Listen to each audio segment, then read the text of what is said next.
Hey guys, it's Frederik from the FWX podcast. I want to keep talking about the superhero genre in all its glory. I've talked quite a bit about certain aspects already for example, the many kind of differences there are when it comes to heroes and superheroes and villains, and about the villains themselves, because you can't have a hero without a villain, or in more storytelling rhetoric, you can have a protagonist, the lead of your story, against an antagonist, which is the one opposite the protagonist. I've also talked about the many origin stories of specific superheroes and how on occasion they also are responsible for creating their own worst enemies. And I've talked about that as well. And now I want to talk about the fact that sometimes these heroes are not just working on themselves, but are working in team. And so I'm going to talk about that next, but first, please hit that like button if you like. You can also subscribe to the channel for more of this kind of content, and that would support this channel. Of course, you can also type away in the comments if you like, but please do keep it polite and friendly. And let's begin with talking about those groups. So, I got a bunch of those groups together, and I'm gonna talk about these now. I'm gonna use pictures to do them. So, let's start. Alright. So, it seems kind of obvious to start with one of the big ones, but that leaves us room to talk about the lesser ones later. And by lesser, I just mean less well known. But let's get the big one out of the way already.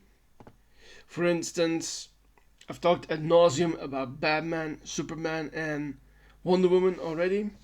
And if you've watched the DC comic universe movies from either the DC EU or the upcoming DCU stuff with James Gunn and Peter Safran, you know that these three belong to one team that is very well known, that was especially a lot used in the DC EU, the Justice League. And they're basically the forefront. There's a couple more of those characters that are in the Justice League. That includes also the Flash, Barry Allen. There's also John Jones, the Martian Manhunter. You also have the Green Lanterns, who I don't know all that well, but I believe it is... You know what, I'm gonna look it up just to be sure which one is in that group exactly.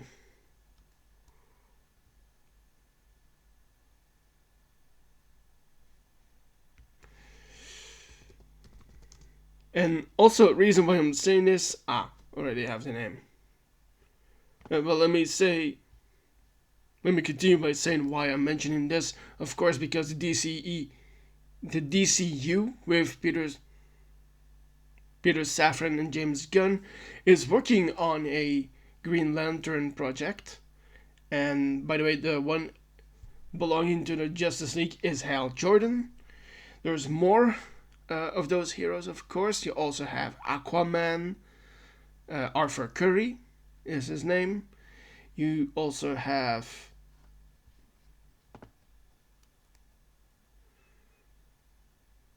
I think I said the most important ones. There's a couple more. For instance, you have the two Hawk people, Hawk Man and Hawk Girl. And they both appear in that new Superman... No, sorry. They don't both appear in that new Superman movie. It's Hawk Girl that mostly appears there. I've seen them, though, in the Arrowverse before, where they had a role in season 1 of Legends of Tomorrow, as they needed to battle Vandal Savage, who is a villain from the comics, who has made a way onto the silver screen. And personally, I really like that version.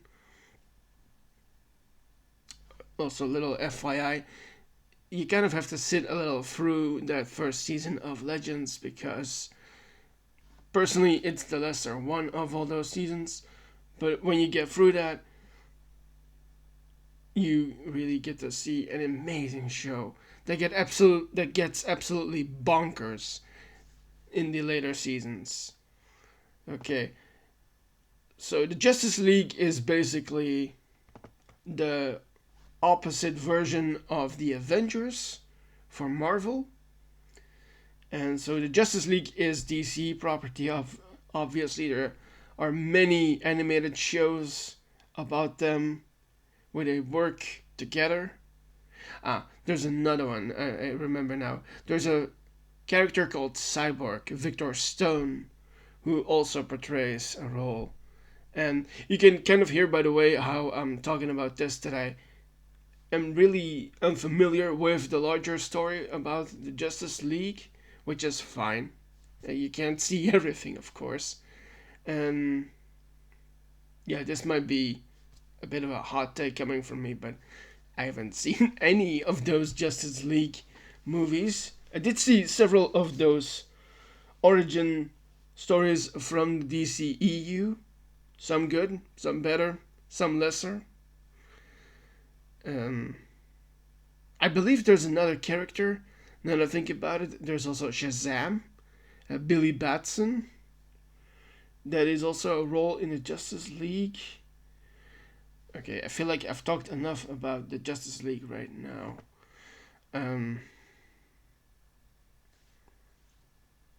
Maybe one more thing that I want to mention here. Since I brought up the Arrowverse, they made a light version without the actual naming of that group when it came to the crossover parts, which I greatly enjoyed actually. Also, you have different actors, of course.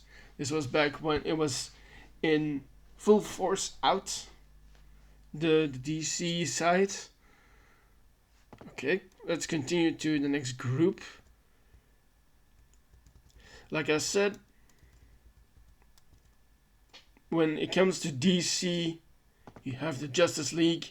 And of course, on the other side, when it comes to Marvel, you have, of course, the Avengers, of which we've seen many installments at this point. Well, many installments, meaning 4. And those include these two characters, Iron Man and Black Widow. This one a bit more cinematic than the other one, because this one actually looks like the actor playing the role. And of course, those have received quite a lot of critical acclaim, especially in the when they're actually working together. Yes. Just a second. Alright. So, and that's another attribute I want to make the comparison here of. Something I haven't seen a lot about because I haven't seen those Justice League movies, but I have seen those Avengers movies quite a lot, is that at first they are very weary and don't trust each other. So it takes some getting to used to each other in that group, because you do have those awesome battles between the several Avengers against themselves. For example, let's talk about Black Widow for a moment. In that first Avenger movie, she and her buddy Hawkeye, Jeremy Renner's character, have that fight in the SHIELD helicarrier, which is an interesting take to put that in that movie, because in a group where you have a god, a rage monster, 2 billionaires, you have these 2 assassins, basically, these agents, to show off just how fearsome they can be. Because while they have no like innate abilities, they are still very much at the head of their game, which gives them an ability that the others don't have. They potentially have leadership capabilities because you don't see, for instance, the Hulk do that. Because it's pretty tough, especially given the varying versions of the Hulk there are, which maybe we're going to see in that new Spider-Man movie, as it's been reported that likely the Hulk is going to be in that one in Brand New Day, and Mark Ruffalo will return to reprise that role. So that's interesting, of course. Now that I think about it, since I haven't seen those Justice League movies, I don't really know who the leader is when it comes to the Justice League. But in the Avengers, it's also kind of wishy-washy who the real leader really is. Although there's a clear contender there, and that is Captain America, of course. And although this guy obviously plays in on that jealousy and the desire and the attention that he craves. And I feel that sets the Avengers apart from the Justice League is that they have more collision with each other. They needed to get together first, which is why that first Avengers movie works so well, I feel. You have them clashing with each other before they actually start to work together near the end of the movie, which is why it's so good. Also, the same thing for Age of Ultron and then Infinity War and Endgame. By the way, another hot take from me. While I love the Endgame movie, I'm not a huge fan of that title, but it's, beside that, a very good movie. Despite being a tad too long for my taste, but whatever. Yeah, so you have those two main groups, and I really enjoy one over the other, of course. And let's continue on with the next one I want to talk about.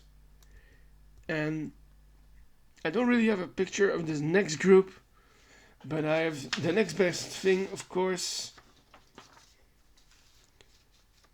Since I talked, well, actually, it kind of ties in with what I just talked about with the Avengers. So, in the Avengers movies, they have eventually a big threat before them, and that is Thanos. Now, the actor playing Thanos, Josh Brolin, also played another role, and that is Cable, as you can see him right here in this comic version.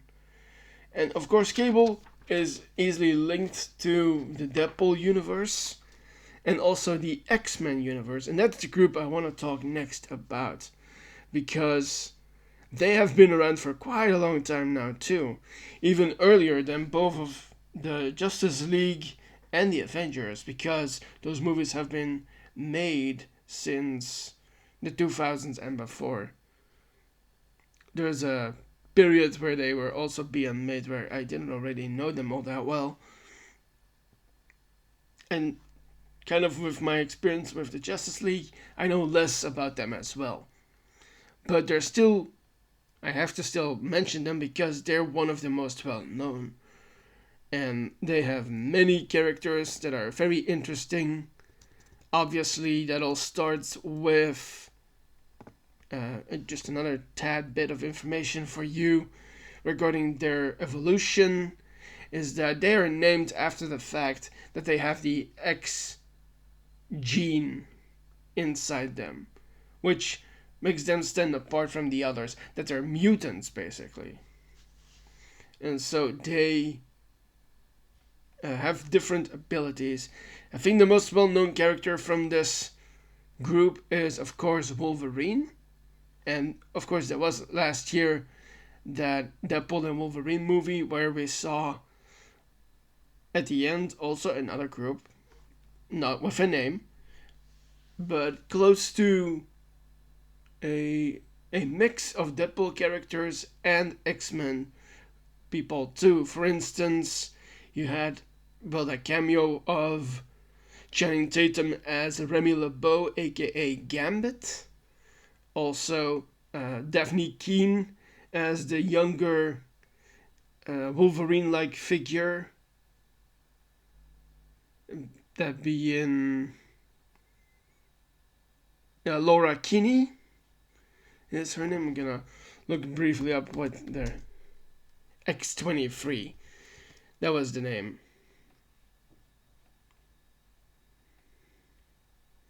Yes, and there are other characters as well. That includes the hopping Nightwalker, once portrayed by Alan Cumming. And you also have Storm, portrayed by Halle Berry in the early days. And also Anna Paquin as Rogue. And Rebecca Romijn as Mystique. And obviously what I need to mention here is that there has been already a second version of the X-Men group with more recent actors who are now all established actors working in the entertainment industry, doing TV shows and movies. And of course, the thing I need to mention here, of course, is that we're gonna see some of those X-Men in the new upcoming Avengers movies opposite this guy, Doctor Doom. Or maybe working together. We don't know yet. And that is going to be an interesting take. Also, I need to mention, of course, the two main figures from the X-Men. Already kind of mentioned them in a previous video, and that is Magneto, Eric Lenscher, and of course Dr. Xavier. And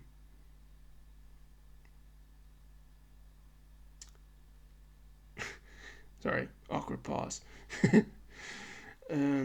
So they are the X-Men. There's another couple of figures, like for instance Scott Summers, who is the hero, who's the X-Men called oh god damn it, this is embarrassing.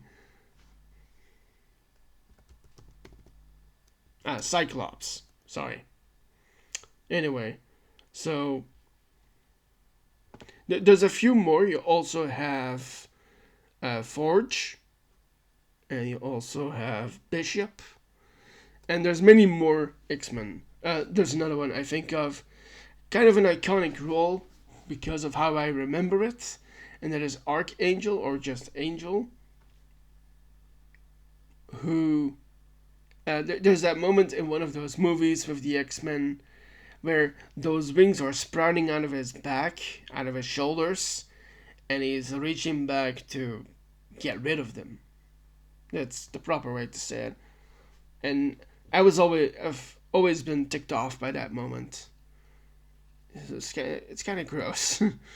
But yeah, it's part of that character. So that's a lot to do about the X-Men. They are quite different when it comes to the Avengers because they have a whole lot of other powers. I'm gonna talk about how superheroes use their powers in an upcoming video, by the way. So I will get in on that later, and I will talk about the next group that is necessary. I know a bit less about this next group, but I need to mention them because it's neither DC or Marvel. It's the Watchmen, who have had their own iterations at this point. And that includes, for instance, Dr. Manhattan, who is that completely blue guy who is almost stark naked. You also have Rorschach that is part of that team, and that's about as much as I know about that group. Okay, let's move on to the next group. This is a bit more a group from longer ago. It's called the Justice Society of America, but I've seen some from them before, especially in my case in the Arrowverse, where they showed up in season, I think it was 3. I'm gonna look it up just to be sure.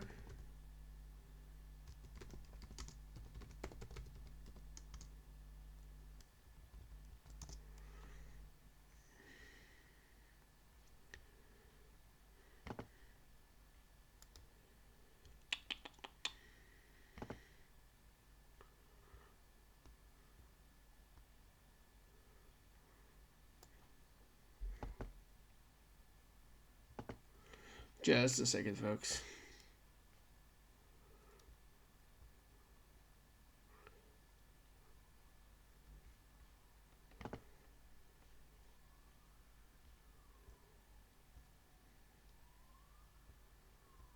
Aha, here it is. So they do appear in Legends of Tomorrow.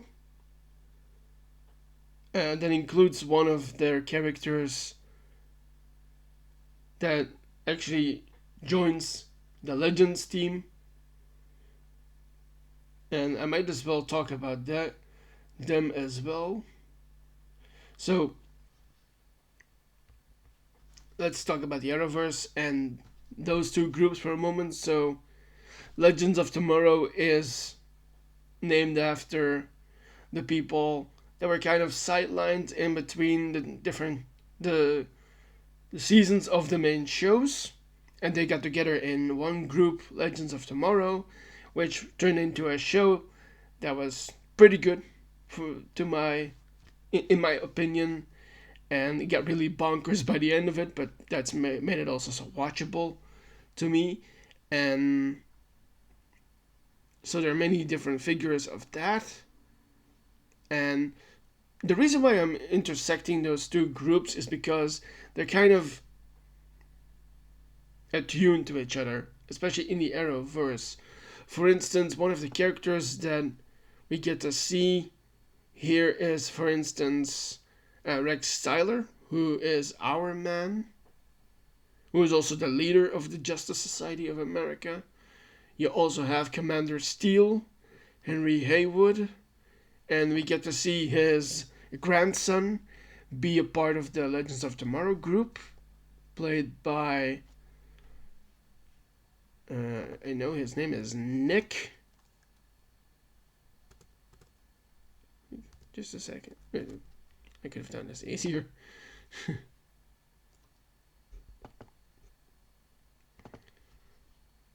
Just a second. Nathan Haywood is his name.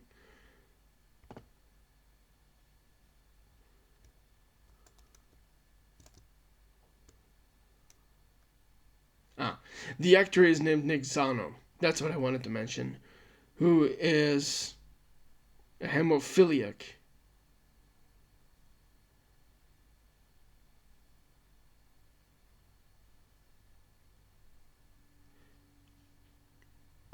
And something interesting happens with him where he has to.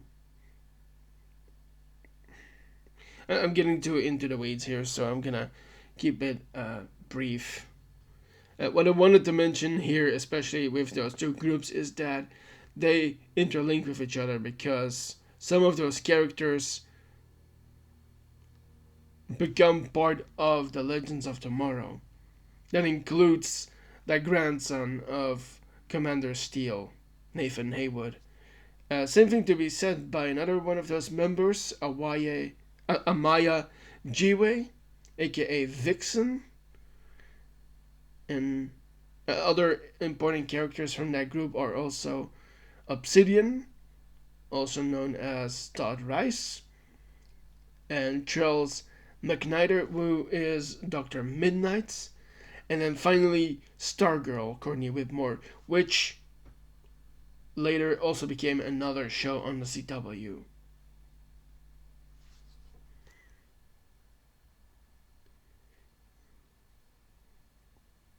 And the reason they intersect is because the Legends of Tomorrow is basically a time travel show with B-list superheroes, basically.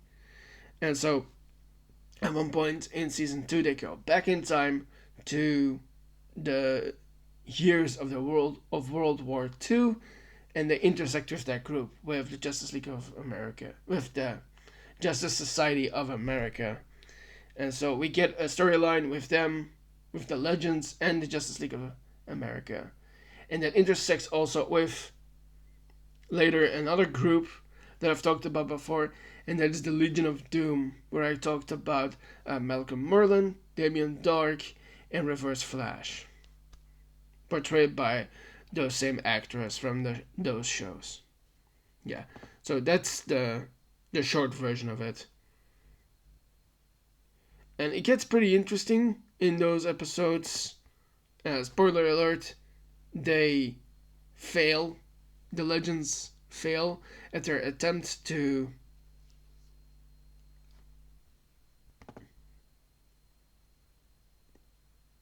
I'm gonna get too hard in the weeds of it, so I'm gonna give you the brief version of it, of course. So, the Legends work with the JSA to stop the Nazis from getting more powerful. But in the process, the leader of the Justice Society, Rex Tyler, gets killed. That leads to Vixen joining the Legends, and then a grandson of Commander Steel 2, which leads to them trying to regain an item in which they can reset the timeline. It's called the Spear of Destiny.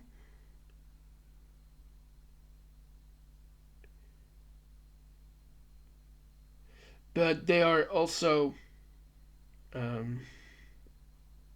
stopped by the Legion of Doom, which finally leads to Doom World, which is something from that show. Okay, that's enough about them. So, I felt like I needed to mention this because they are deep cuts from the comics, but because they are in the show, I needed to mention them. Also, because I really like that show, Legends of Tomorrow. Alright. Let's continue with the next group. And yeah, I already mentioned who was in that group. Okay. The next one you will know a bit better. I know just about much of them. And I'm talking about the Teen Titans. And of course, this is similar to Legends of Tomorrow in that you kind of have B-list heroes become a team. And those are people that also very much intersect with the members of the Justice League. That includes Batman, Superman, and Wonder Woman. And those members I will talk about now. That includes one of the ex-Robins. Well, actually, two of the ex-Robins. Both Dick Grayson and Tim Drake, who are former Robins, who become part of that group. I've talked about Cyborg before as a member of the Justice League, who originally is also a Teen Titan. Or maybe I've got it wrong. Maybe it's the other way around. Because there have been quite many adaptations about those two groups.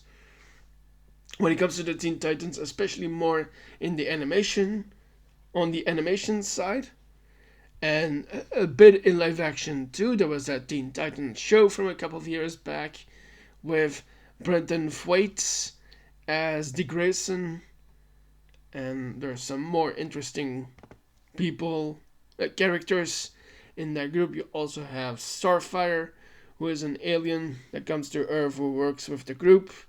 You have Beast Boy, who can turn into any kind of animal, also dinos, and also Raven. Also, from the image I see here, Blue Beetle is sometimes also a part of that team. And one of the main villains that they come across with is someone I've talked about in my villains video, Deathstroke. And that is the version most well known from the comics, not the one I talked before about when it came to the Arrowverse. Okay, I feel that's enough info about the Teen Titans. That is as much as I know about them. Okay.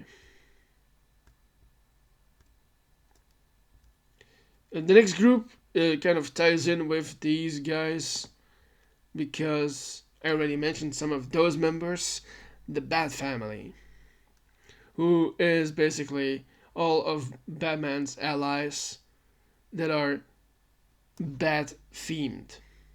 And that includes those two Robins I just talked about, Dick Grayson and Tim Drake, who also become heroes in themselves, with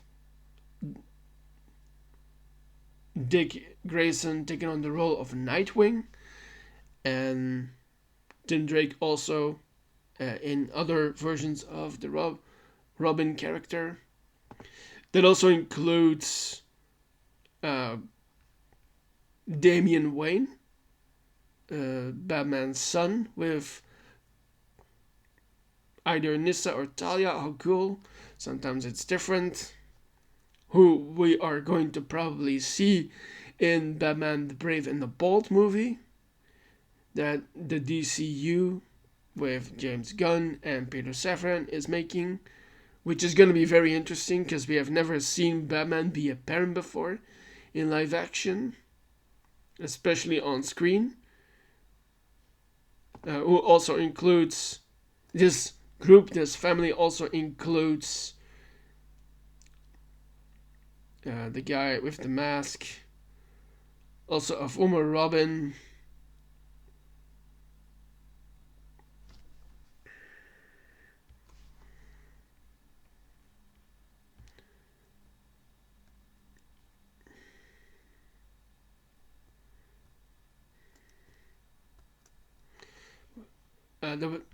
I'm also remembering that there was a game also.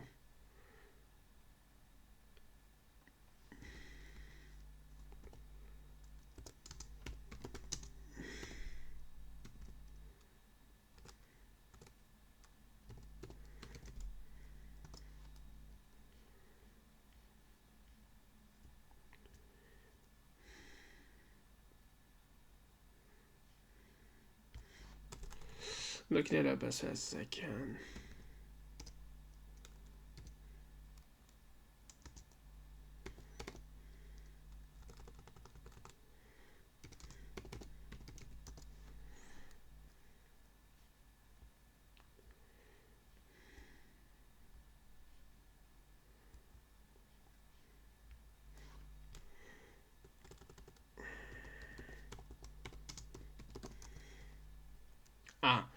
The name is called Gotham Knights, which was inspired by those Arkham games that I've talked about before, which gives us those Bat Family characters.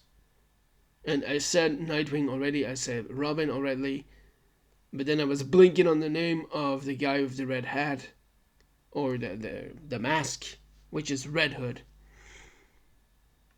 also known as Jason Todd. Yes. Former Robin got killed by Joker, and has become something in between a Robin and a vigilante with a really mean streak of his own. And of course, Batgirl too, Barbara Gordon, and which reminds me that I need to check that game out, especially the story side of things. I've heard at the time that not everybody was so was really vibing with that whole idea in that game, and but in terms of story, they did some interesting things as far as I have seen it. Meaning having checked out the walkthroughs, because well, I've always been a PC gamer myself. That's why. And also these days, it's tough to get uh, in life the game versions itself, because it's always cool to have that on your rack, kind of like the books you see there in the background here. And so that tells an interesting story with the death of Batman, and which reminds me that there's been quite a few of those Batman lore video games, which is very interesting, of course, which makes us know more about them, gives DC a chance to get a larger audience, basically, especially when it comes to the youngsters, the teenagers, and the 20 somethings. Of course, the gaming community is fucking huge, I know that. And there's many different genres when it comes to them as well. Well, being a PC gamer myself, well, former basically, because I don't really play anything anymore. But those stories end up being pretty interesting, especially in those Arkham games that I've mentioned before. Okay, so the Bat Family is an interesting group. We're likely going to see more about with them when it comes to the two mainline movies that we're going to see, with the next Batman movie with Matt Reeves and Robert Pattinson, because there's been reports that we're likely going to see a Robin pop up in the next one, and of course we will also see that in the Batman Brave and Bold movie that James Gunn and Peter Safran are making. Okay, I'll talk about the next group.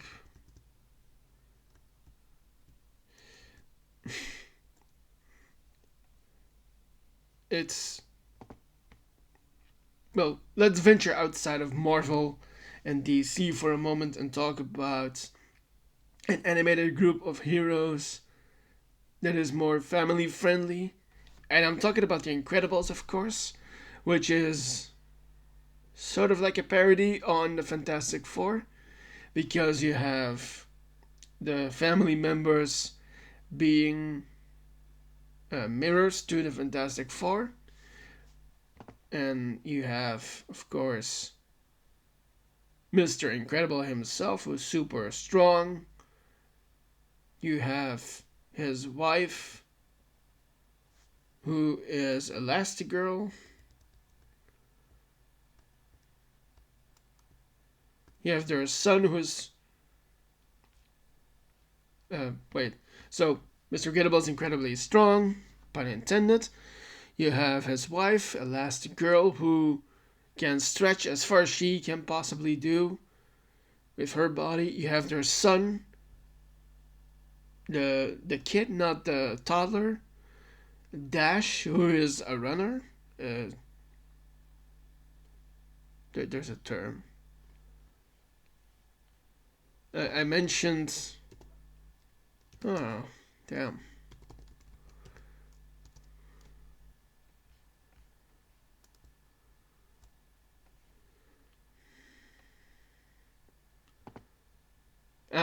I'm remembering the name now. It's a speedster.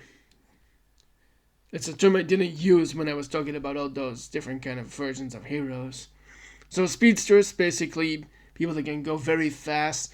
Of course, the name Dash is of course a word spin here to mean that he can do that. Of course, you have the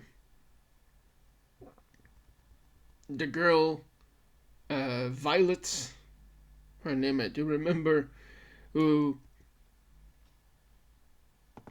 is resembles Sue Storm from the Fantastic Four, who can turn invisible and use force fields. And of course, there's that little baby Jack, who can use everything else, from turning into fire and laser eyes and becoming a demon baby, who's arguably the funniest of the bunch of them. There's also that Frozone character, who is voiced by Samuel L. Jackson, by the way. There's also that side character, Edna Mode, who makes all the super suits. And the villains I know less about. Okay, I feel that's enough information about them.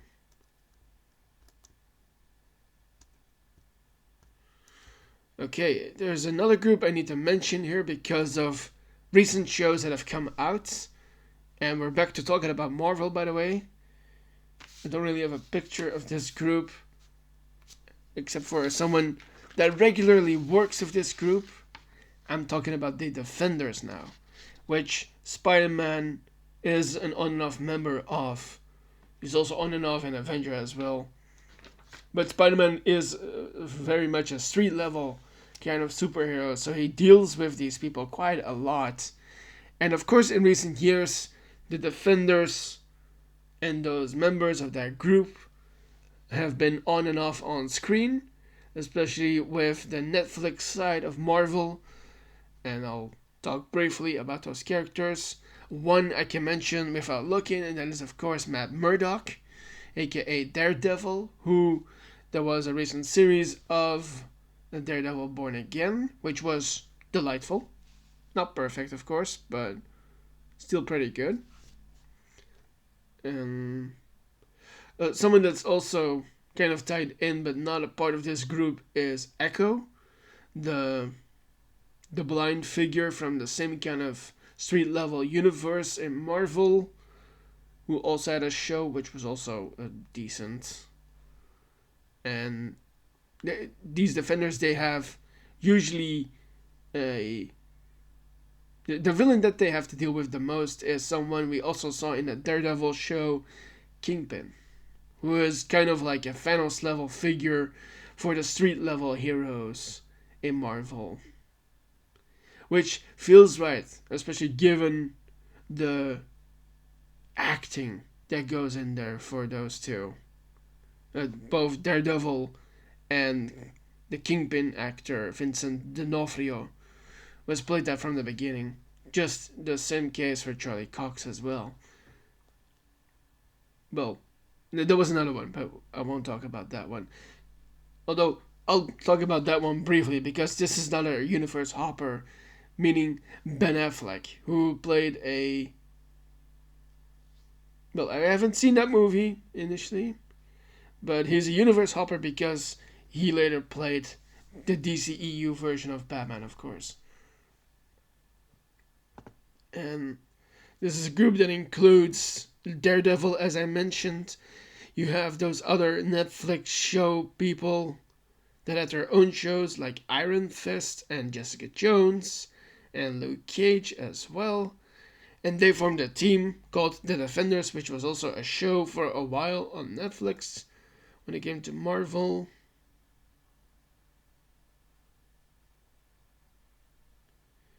Yeah, there's another... Well,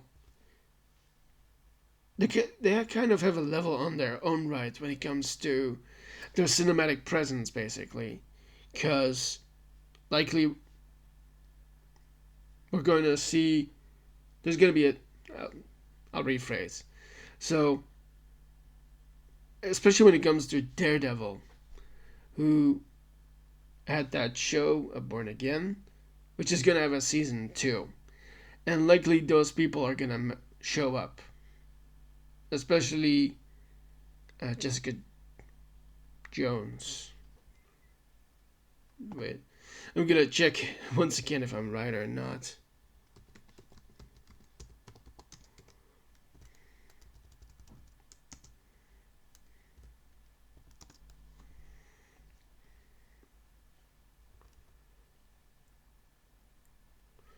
Yeah, I believe so. She's been seen on sites. Of course, there's also going to be the other characters that are important to Daredevil. That includes Karen Page and Benjamin Poindexter, also known as Bullseye, and of course also the other incredible role in that show, Frank Castle, the Punisher. Okay, I feel that's enough information about this group then. And of course, you can see those on Netflix or on the Marvel side of things. Okay.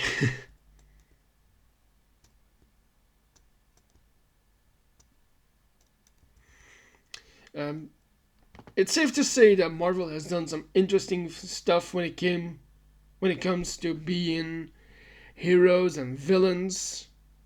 But what if you're a mix of both? And I feel that's basically what the Guardians of the Galaxy trilogy is. And I've talked about them ad nauseum on the podcast. You can check those out if you want after this video. And they're they're free movies and two specials or three specials. Two, well, especially those three movies are basically like a perfect trilogy inside the MCU. And what makes them so interesting is that one of the comparisons with them and the Avengers is that they kind of came together as well first too. They are similar in the sense that they need to get together and get their shit together to actually make a good group. And so those team members you have seen in those movies, I've talked about them on the podcast, of course, but I'll go over them briefly. Of course, it all starts and ends with Mr. Star-Lord, Peter Quill, played by Chris Pratt. You have Drax the Destroyer, played by Dave Bautista. You have Gamora, played by Zoe Saldana. You have her sister, Nebula, played by Karen Gillan, who I have mentioned before. You also have a late addition to the group is Mantis, played by Pom Klementieff, who I've also talked about before when it came to the Mission Impossible movies. You have kind of an honorary member with Yondu Udonta, played by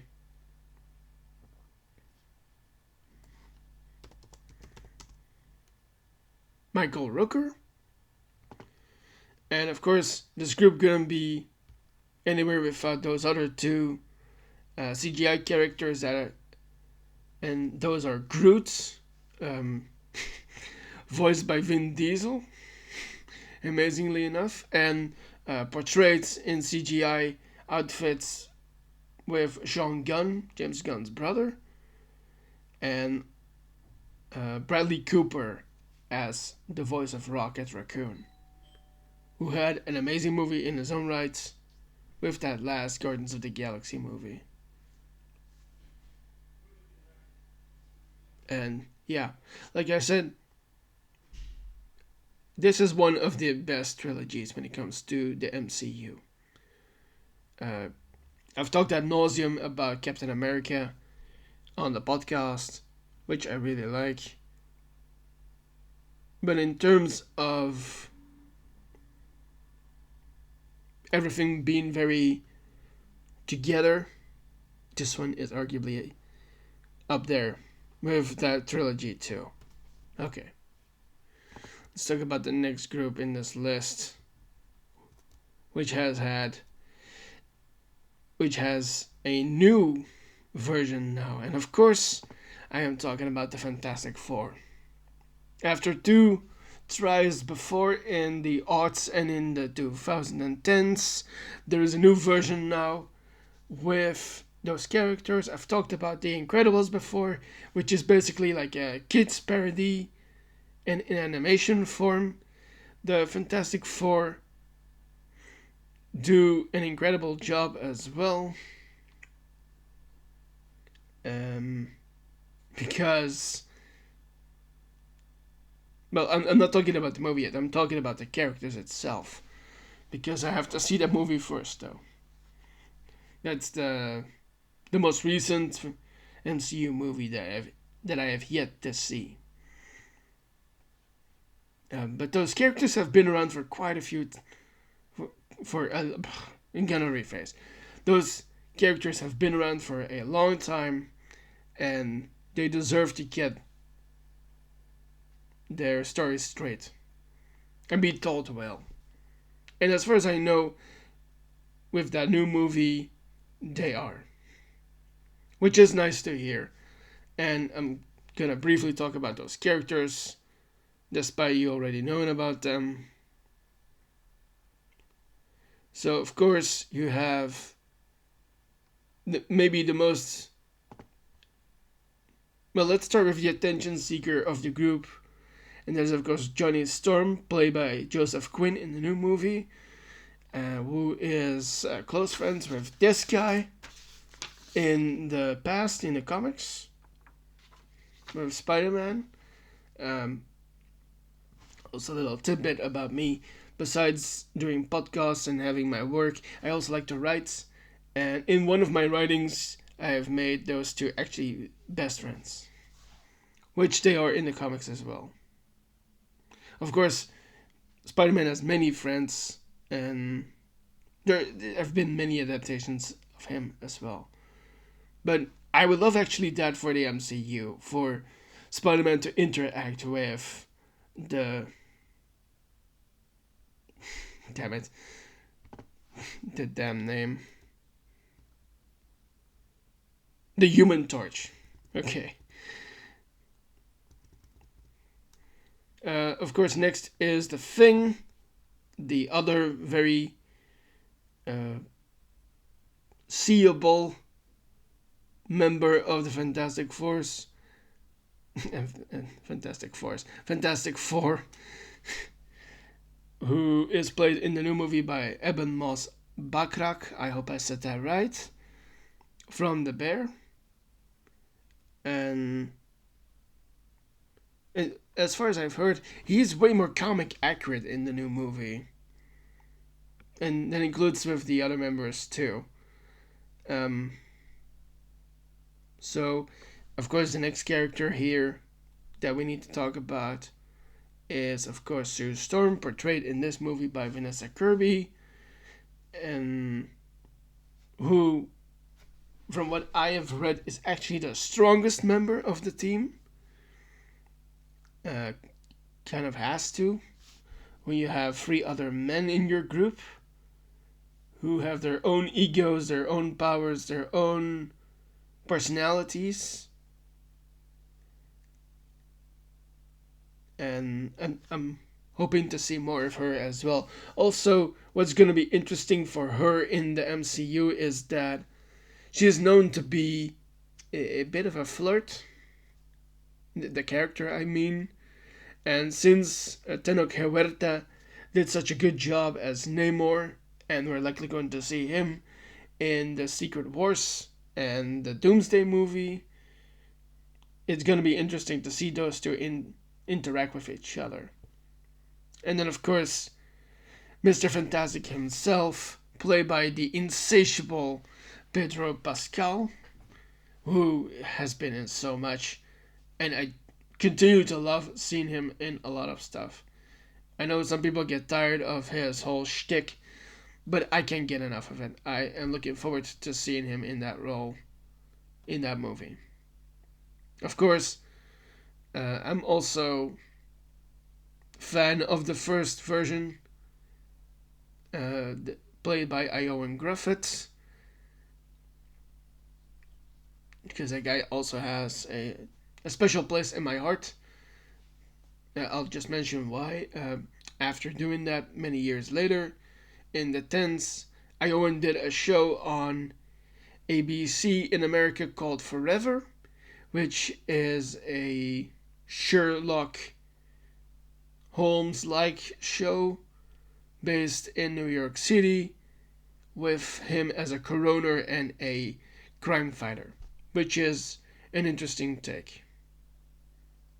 And I love that show. Okay, let's continue talking about the next group.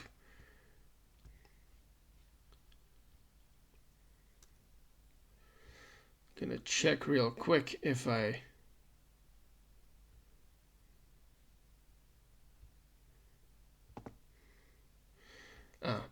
I've mentioned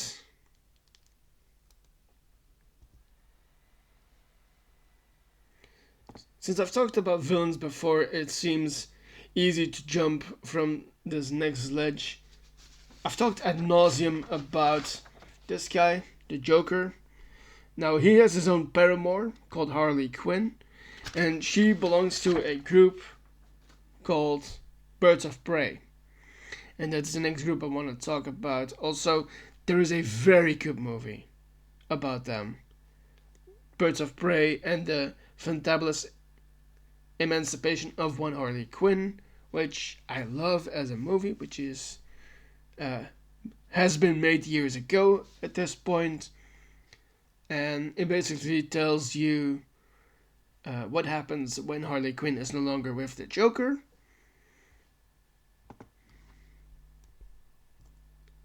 And it includes, of course, Margot Robbie as Harley Quinn. You have another interesting Batman villain called Black Mask, who is also in those Arkham games. Portrayed by Ewan McGregor, another universe hopper, who played a role in the Captain Marvel movie as well. Also, little tidbit, we're going to see him. No, I'm getting it wrong. I am mistaking him for Ryan Gosling, who's going to do a role in Star Wars coming up. Okay, so continuing on with the Birds of Prey. So, other important people from this group include Helena Bertinelli, aka Huntress, played in that movie by Mary Elizabeth Winstead, who is Ewan McGregor's wife and partner. Wife or partner, I don't know if they're married. You also have the Black Canary, Dinah Lance, played in that movie by Journey Smollett. You also have Cassandra Cain, who is also another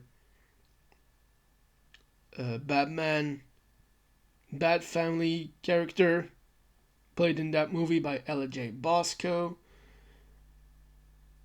And last but not least, an ex-detective, Renee Montoya, played in that movie by Rosie Perez.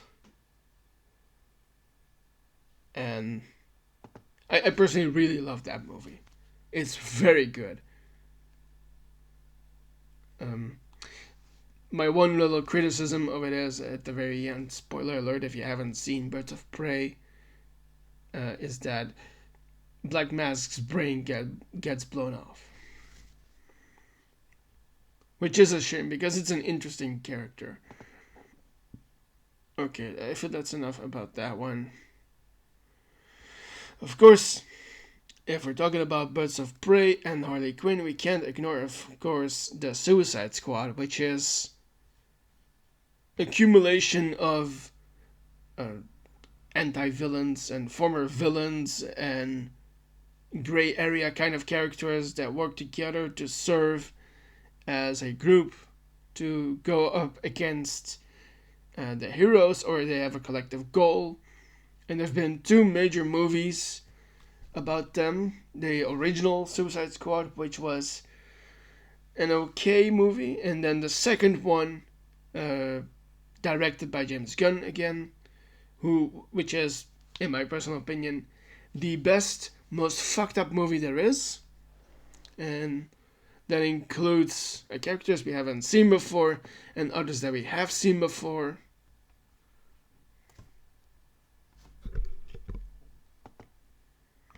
And usually these characters serve the organization known as Argus, which is a government agency dealing especially with superhumans.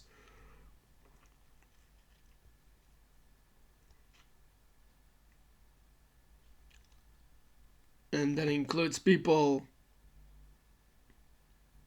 like I said, former villains, anti-heroes, or straight up villains who are reformed in some way. And this group includes in this second movie characters that you have seen in the DCU or are about to see again, and also people that James Gunn likes to work with. Starting, of course, with Margot Robbie playing Harley Quinn, of course, a crazy criminal and former psychiatrist of the Joker. You also have someone you kind of see everywhere. Idris Elba as Bloodsport. Robert Dubois is his real name. You also have John Cena, of course, as Peacemaker. His real name is Christopher Smith, who is, and there's a term here, a jingoistic killer. Kind of someone that believes that you need to get peace at any cost. You also have Colonel Rick Flag Jr., played by Joel Kinnaman. You have, and here's another interesting character that is mostly CGI, King Shark, who has been in other properties as well that I've seen, including the Arrowverse, and in this movie portrayed by one of the biggest action heroes of the past, Sylvester Stallone. Of course, there's no Argus without Amanda Waller, played by Viola Davis. There's a less so well-known character known as Polka Dot Man. His real name is Abner Krill, played by David Dastmalchian, also one of James Gunn's favorite people to work with, who's also an incredible actor in himself. Same thing for Ratcatcher, the daughter of the previous Ratcatcher. Cleo Cazzo is her real name, played by Daniela Melchior, another universe hopper, who portrayed a character in that latest Guardians of the Galaxy movie. Yet another universe hopper with Michael Rooker playing Savant, also known as Brian Derlin. Then someone I've seen in another place is Captain Boomerang, also known as Digger Harkness, played by Jay Courtney, who is an Australian who uses mostly boomerangs. There's also a person known as the Thinker, and in this movie has the name of Gaius Creeves, and maybe I'm supposed to say that differently. Played by Peter Capaldi, the former Doctor Who. And then also the last one, well, there's a few more interesting ones here, but then there's Blackguard, real name Richard Dick Hertz, played by Pete Davidson, the comedian and actor too. There's a few more characters that are also interesting. One for me personally is T-Day Key, the detachable kid, real name Corey Pitzner, played by one actor that I've seen a lot, Nathan Fillion. You also have comedian Flula Borg as Javelin, real name Gunter Braun. And at last, James Gunn's brother Sean Gunn, another universe hopper, as Weasel. And that's pretty much it. There's one more I want to mention, and that is Ratcatcher's father, the original, played by Taika Waititi, who kind of is also a universe hopper, having portrayed Korg in the third Thor movie, and also being the director of that movie. Okay, I feel that's enough information about them.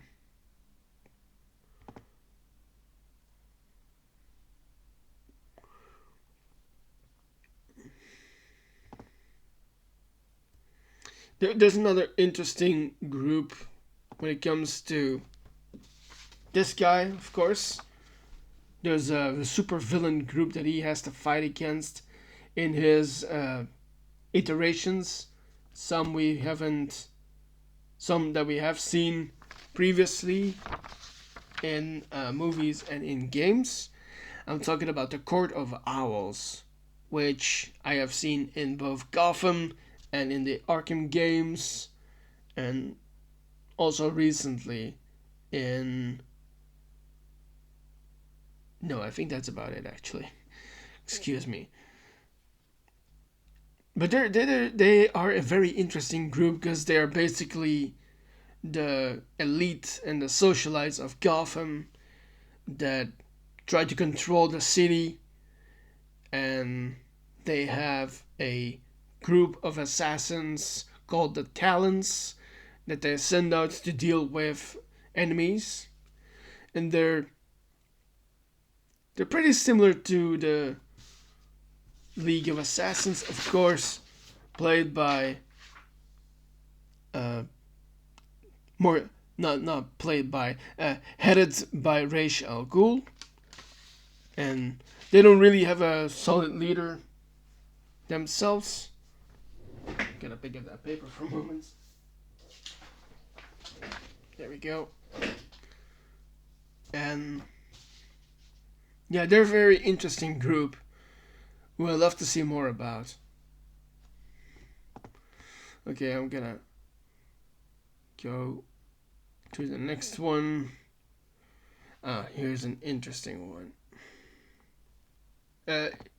Here's another opportunity for me to talk about two groups at the same time, especially from something that we've seen recently.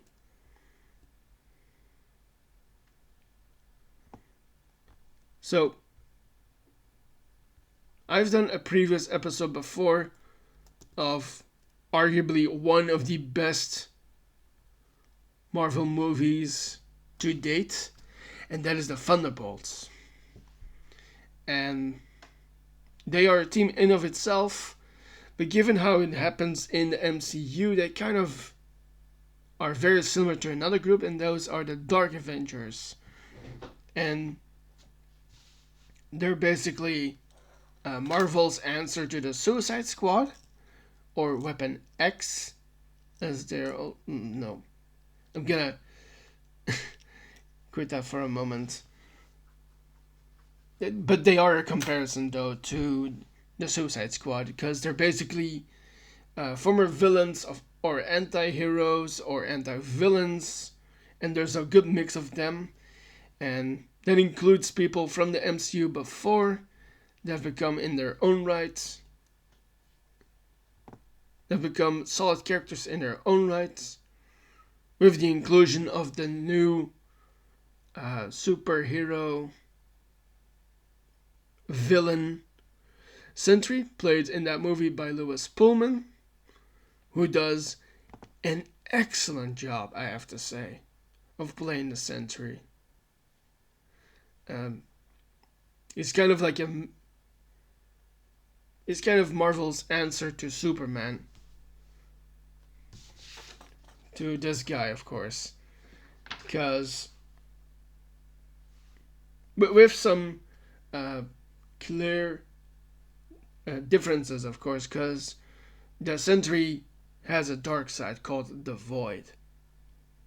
And spoiler alert if you haven't seen the Thunderbolts movie, by the way. And yes, I'm gonna keep saying the Thunderbolts because I am not a huge fan of that new name. Because, well, that leaves out yet another group that could be used for the Doomsday in the Secret Wars movie. movies. Um, because the Void has the power to eradicate people, basically put them in shame boxes and escape rooms, which is where people experience the worst parts that they have been through before. And so he's a very interesting character that we've come to know now. Of course, the Thunderbolts also includes one of the best Marvel characters to date, Yelena Belova, played by the immaculate Florence Pugh. We have a brief moment with Taskmaster as well, played by Olga Kurilenko. We have U.S. Agent in that movie, played by Wyatt Russell, the son of Kurt Russell, who played Ego in the second Guardians movie. We have Alexei Shostakov, played by David Harbour, from the Black Widow movie before. We also have Mr. Bucky Barnes himself, Sebastian Stan. And also a man I like to see in stuff, Wendell Pierce as a congressman from the US Congress,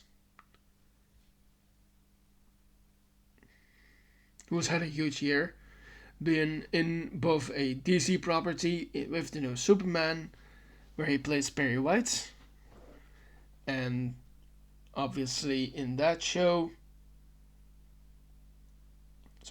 movie. So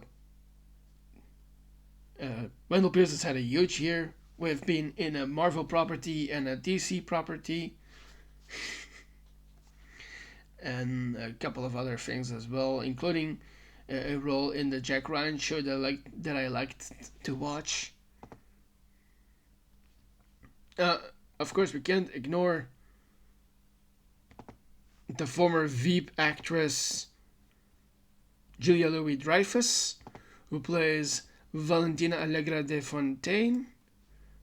And of course, one more person of the Thunderbolts team, Ava Starr, Ghost from the Ant-Man movie, Hannah John Kamen.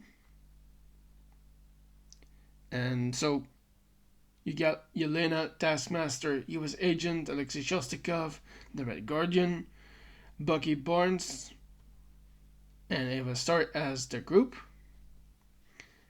And they intersect, like I said, with the Dark Avengers, which is like what I know from the comics is that they are kind of a parody of the Avengers. The Thunderbolts are more set in doing Black Ops and Dark Operations and Special Operations. And all of those characters that I just mentioned are either a former Special Forces, former Assassin, former Dark Operator, or Black Operations characters.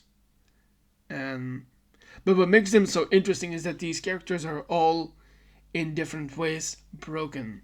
And so the Thunderbolts movie and the group is very much about coming together to support each other. And that's not something I can say about the Dark Avengers. But I do want to mention here, of course, that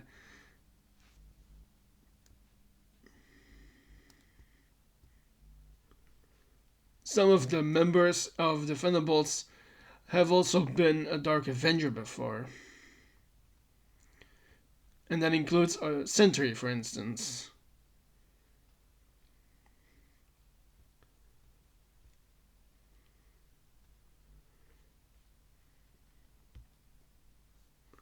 And also characters that we have seen before in other versions, in other movies from Marvel. That includes Norman Osborn from the Spider-Man movies and the comics, of course, although in a different version, where he is the Iron Patriot and he has that um, kind of like an Iron Man exosuit, but in a patriotic sphere.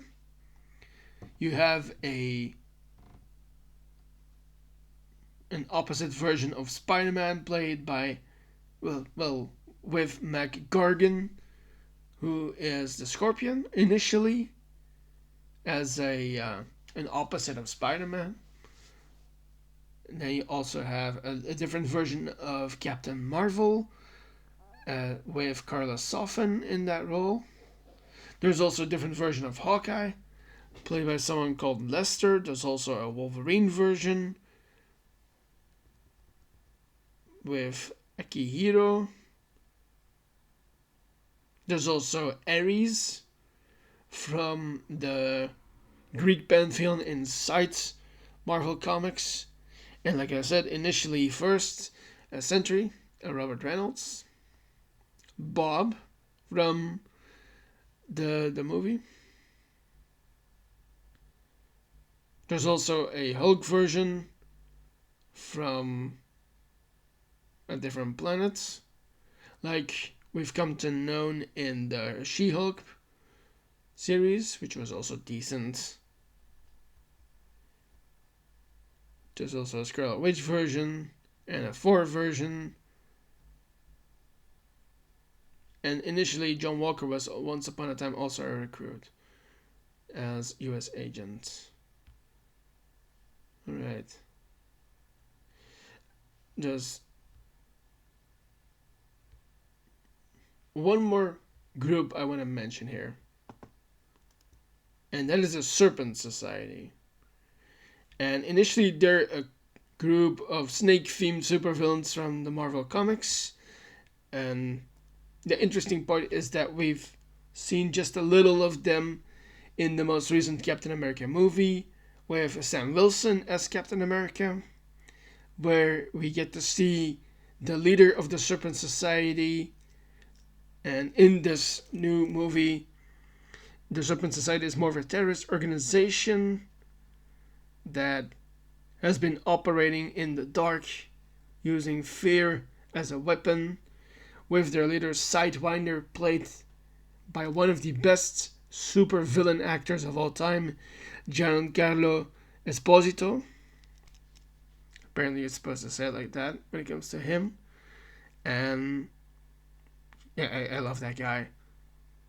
Esposito is incredibly good in everything he plays. Yeah, he's one of those actors that I also can't get enough of. Of course, I know him best from his role in The Mandalorian. And of course, he became especially known as Gus Fring on Breaking Bad and that spin-off. Okay, and I feel like I have talked enough about groups with superheroes and supervillains. So, thank you for sitting through all of this and listening and watching to me talk about superheroes and supervillains when they are working together. Alright, one more thing before I go. You can like this video if you like. You can also subscribe to the channel if you like this kind of content. Also, you can comment away in the comment section. You can also share this with friends and family and friends from work. And that is it for me for this episode of the FWX podcast. I'm Frederik, and I will see you in the next video. See ya.